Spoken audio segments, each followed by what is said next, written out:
Bismillahirrahmanirrahim. Assalamualaikum warahmatullahi wabarakatuh. Di sini kami dari kelompok 4, mata kuliah User Experience kelas B, beranggotakan 3 orang yaitu Ahmad Fauzan Chaniago, Indri Cahya Melani, dan Muhtar Sahbuddin. Di sini kami akan membahas atau menjelaskan tentang framework dari desain sprint aplikasi Taninesia. Di sini tahapan desain sprint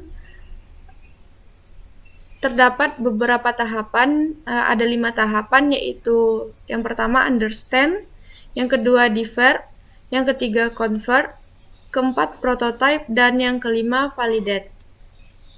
Baiklah, kita masuk ke tahapan pertama, yaitu understand atau memahami. Dalam perkembangan era globalisasi saat ini, pembangunan dalam pertanian dapat diartikan sebagai pertumbuhan dalam sektor pertanian yang tinggi dan perubahan dalam masyarakat petani menjadi lebih baik. Seiring dengan peningkatan kebutuhan ekonomi masyarakat, semakin besar pula kemungkinan peningkatan kebutuhan manusia untuk bisa terpenuhi, khususnya bagi masyarakat pedesaan yang masih memiliki lahan pertanian dan tidak mempunyai keahlian lain. Jadi pendistribusian hasil pertanian masih sempit, sementara kebutuhan sumber daya tani setiap tahunnya semakin mengalami peningkatan yang signifikan. Jadi karena itu peningkatan pertanian atau perkebunan membutuhkan pengelolaan yang baik dan tepat. Jadi pada tahap understand atau memahami ini dilakukan pada hari pertama untuk menyamakan sebuah persepsi terhadap suatu pembahasan kelompok. Jadi biasanya pada tahap ini dilakukan sesi wawancara ke sejumlah pengguna maupun calon pengguna. Nah, jadi hasil dari wawancara yang didapatkan itu akan dijadikan bahan diskusi dengan seluruh anggota tim. Jadi outputnya yaitu berupa permasalahan untuk dipecahkan lewat proses desain hari selanjutnya. Nah, jadi di sini kami telah mendapatkan beberapa permasalahan dari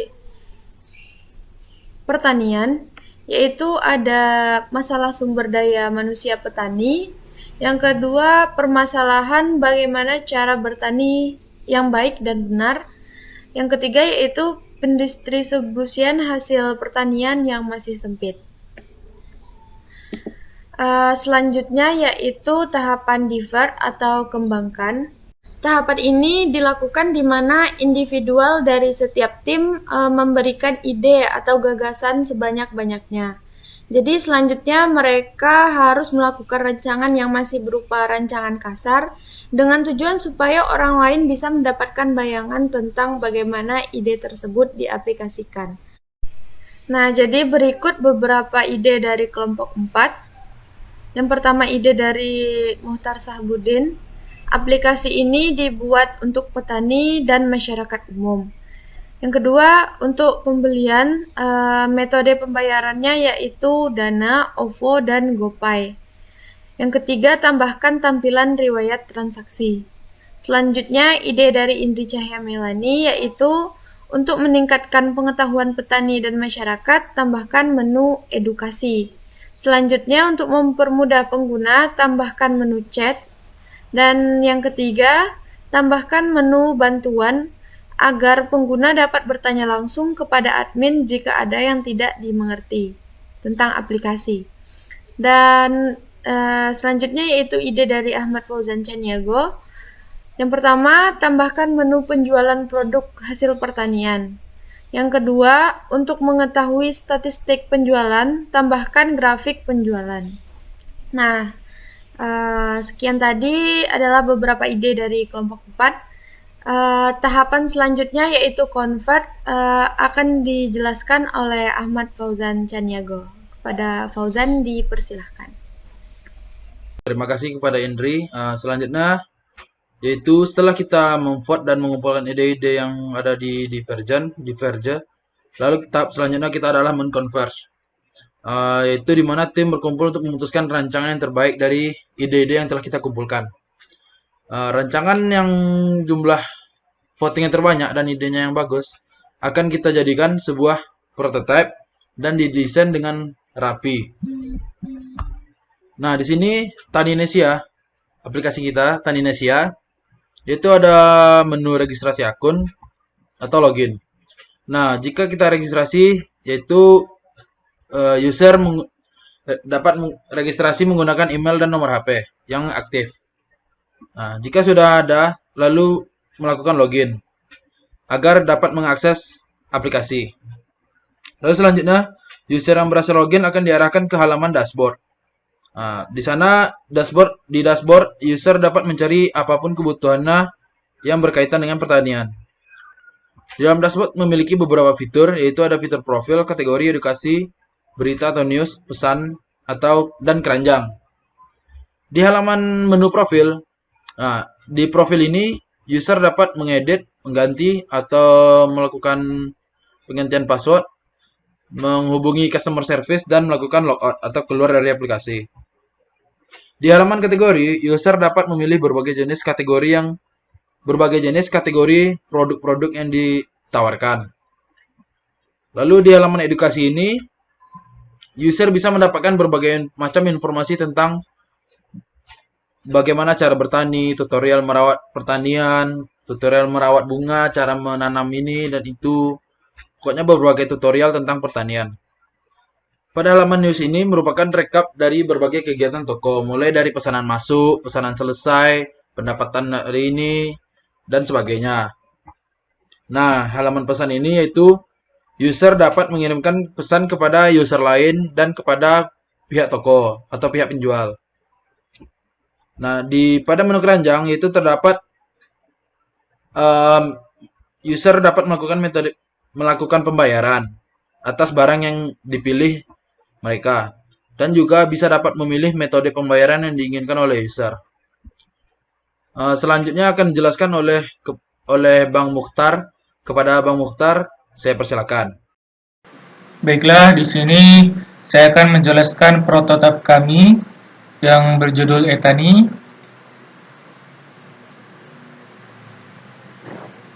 Yang mana di halaman login ini akan menampilkan username, password, forget password, check-in, dan creative new account. Pertama kita daftar dulu, yang mana daftar akun ini akan menampilkan halaman username, password, pekerjaan, dan email. Setelah kita isi ini, maka kita daftar. Yang mana setelah daftar ini akan memunculkan halaman home, yang mana halaman home ini akan menampilkan cari produk, ada keranjang, ada pesan, di sini ada saldo, sini ada voucher koin, dan di sini ada menampilkan kategori, lihat lainnya, edukasi, yang mana diperisikan informasi berita untuk seputar yang bermanfaat bagi petani. Yang di bawah ini adalah menu edukasi, toko, news, dan profile. Yang pertama kita menuju di keranjang dulu. Di keranjang ini adalah menampilkan produk-produk yang telah kita pilih. Di sini kita bisa menambah atau mengurangi. Setelah kita setelah kita sesuai dengan apa yang kita lihat, stok yang kita ingin beli, maka kita akan menu klik beli.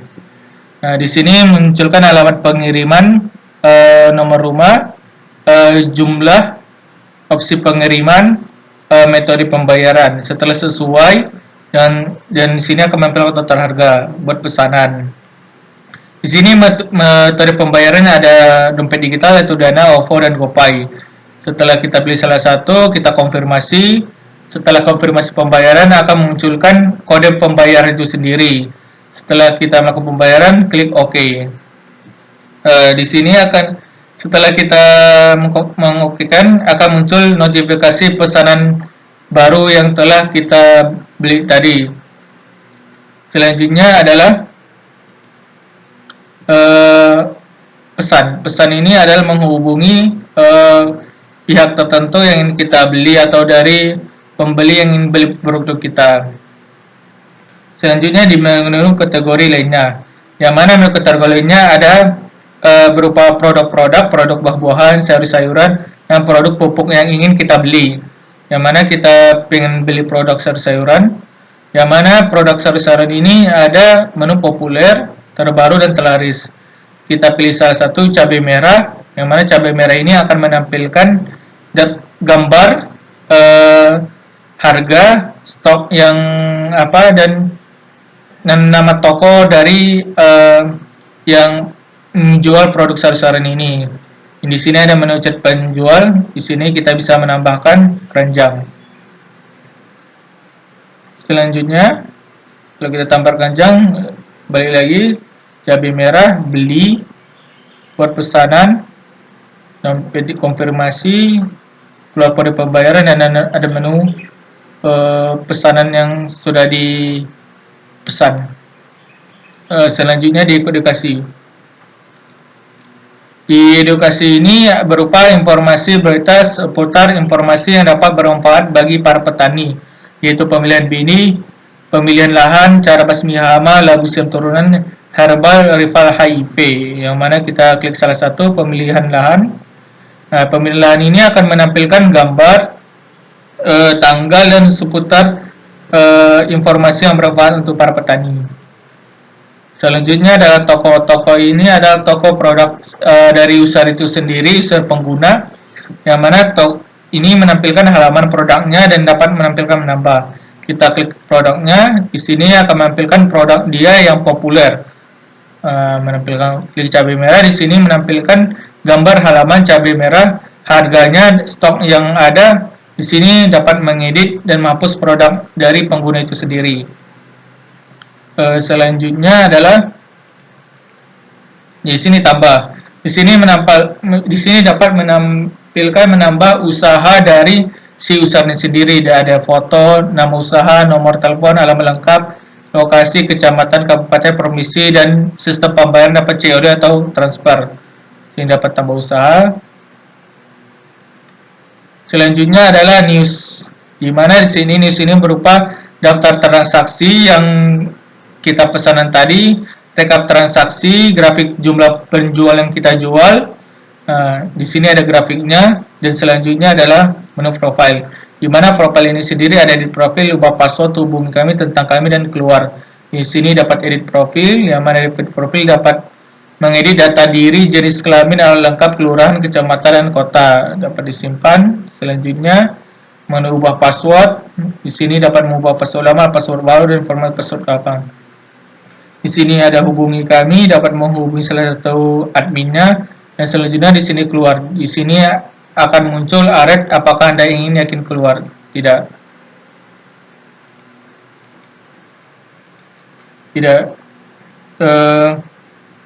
Demikianlah presentasi saya, yang selanjutnya akan dijelaskan mengenai materi validate oleh Ahmad Fauzan Canigo.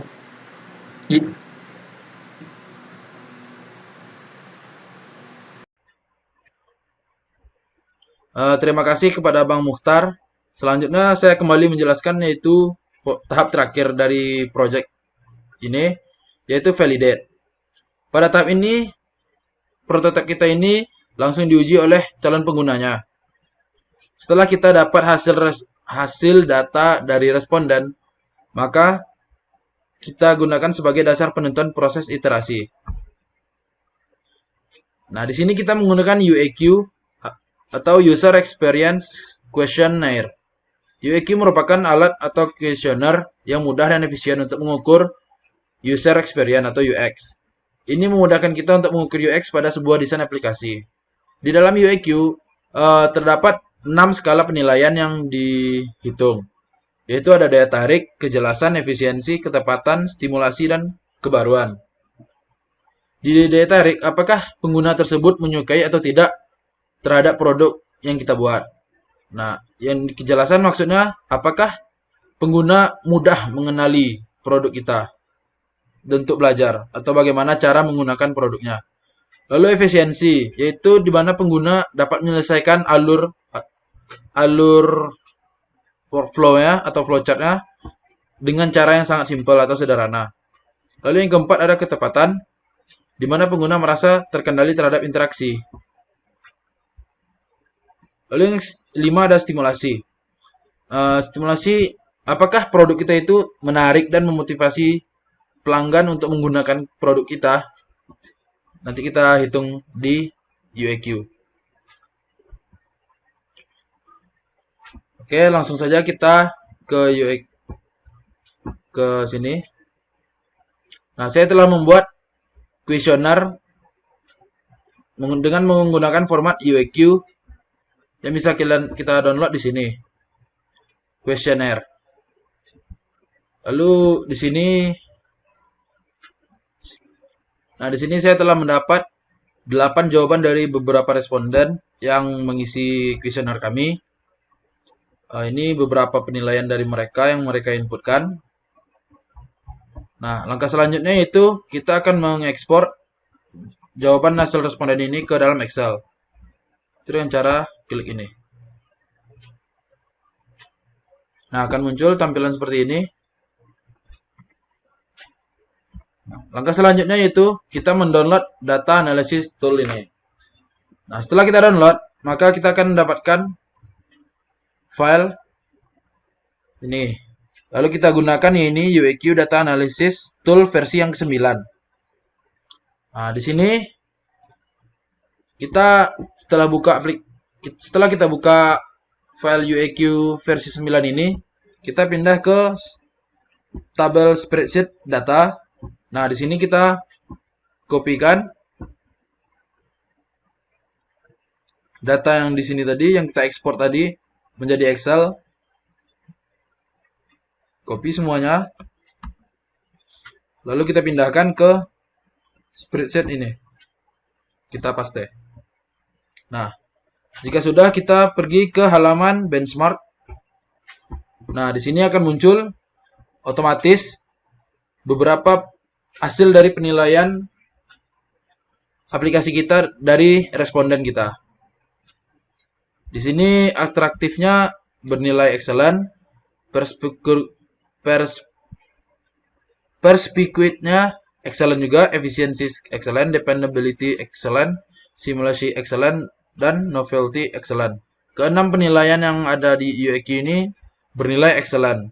Berarti aplikasi kita layak digunakan oleh responden, atau responden sangat menyukai aplikasi yang telah kami buat. Nah, lalu itu kesimpulan. Aplikasi Etani ini dapat mempermudah proses pemasaran produk dan proses belajar terkait dengan hal yang berkaitan dengan pertanian. Dengan menggunakan aplikasi Etani atau Taninesia kami ini, yaitu aplikasi ini merupakan sebagai strategi peningkatan kualitas dan kesejahteraan para petani. Aplikasi ini diharapkan dapat melakukan pemasaran yang lebih luas, proses belajar dan diskusi tanpa mengenal batas ruang dan waktu, mungkin ini saja yang dapat saya sampaikan. Apabila ada kesalahan, mohon dimaafkan. Saya akhiri dengan Assalamualaikum warahmatullahi wabarakatuh.